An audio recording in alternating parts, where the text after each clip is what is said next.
لوگ نماز اس لیے شروع کرتے کہتے ہیں میں 5 نمازیں بھی پڑھتا ہوں، میں صدقات بھی کرتا ہوں، کام میرا پھر نہیں چلتا.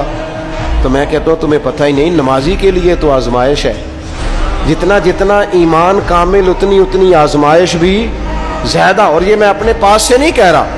حضرت ابو سعید خدری رضی اللہ تعالیٰ عنہ فرماتے ہیں میں نبی پاک علیہ الصلوۃ والسلام کی خدمت میں حاضر ہوا اور حضور کے دست مبارک کو چومنے کے لیے میں نے اپنے ہاتھ جب آگے کیے تو تپش تھی، تیز بخار تھا نبی پاک کو. تو حضرت ابو سعید خدری رضی اللہ تعالیٰ عنہ ارشاد فرماتے ہیں کہ میں نے، یہ سنن ابن ماجہ میں موجود ہے، فرماتے میں نے عرض کیا یا رسول اللہ صلی اللہ علیہ وسلم اتنا تیز بخار؟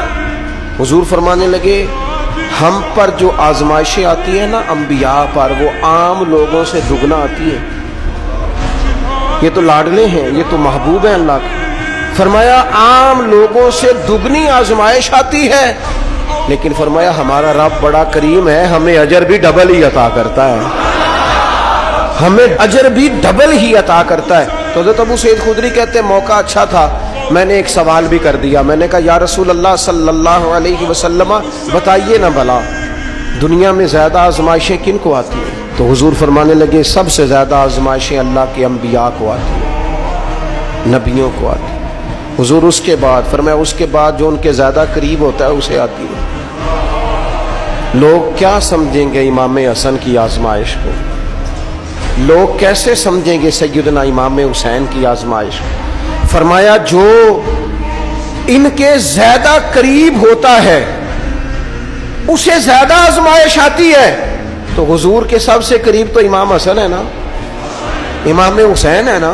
تو کیا سمجھتا ہے قربت بس نسبت کے اظہار کا نام ہے اور بڑے لطف کے ساتھ زندگی گزارنے کا نام ہے؟ تو نبی پاک علیہ الصلوۃ والسلام نے فرمایا بات بڑی مزے کی ہے. فرمایا پھر اللہ کے بعض بندے تو ایسے ہوتے ہیں جنہیں اللہ فقر میں مبتلا کر دیتا ہے. فرمایا ان کے پاس صرف ایک چادر رہ جاتی ہے، اتنا فقر ان کے پاس آتا ہے. لیکن جو حدیث کے آخری لفظ ہیں نا وہ وجد والے ہیں، وہ وجد والے ہیں، وہ سرور والے ہیں. ہمارا یہ مزاج ہوتا ہے کہ میٹھا میٹھا کھا جاؤ اور ذرا کڑوا آ جائے تو سویرے بھی رو شام بھی رو، حال ہی کوئی نہیں، غریبی بڑی، پریشانی بڑی، حضرت صاحب گھر سے بیماری جاتی نہیں. اور جناب کیا بتائیں، بعض لوگ تو ایسے ہیں جن کی بات سن کے لگتا ہے زندگی میں کبھی سوئی ہی نہیں، اتنے بڑے بڑے دکھ سناتے ہیں. او خدا کی رحمت کا بھی تو ذکر کرنا، خدا نے جو تیرے اوپر انعامات کیے ان کا بھی تو ذکر کرنا، ان کا تذکرہ ہی نہیں کر رہا میرا بھائی. نبی پاک علیہ السلام نے فرمایا ان لوگوں پر دکھ آتے ہیں پر قربان ہونے کو جی چاہتا ہے ان لفظوں پر.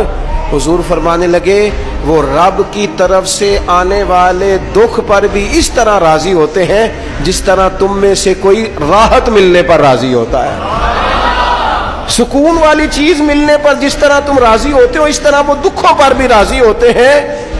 دکھ قبول محمد بخشا، دکھ قبول محمد بخشا. پر ایک شرط لگائی چھوٹی سی میاں صاحب نے، انہوں نے کہا 100 دفعہ قبول ہے، دکھ 100 دفعہ قبول، دکھ قبول محمد بخشا پر راضی رہن پیارے.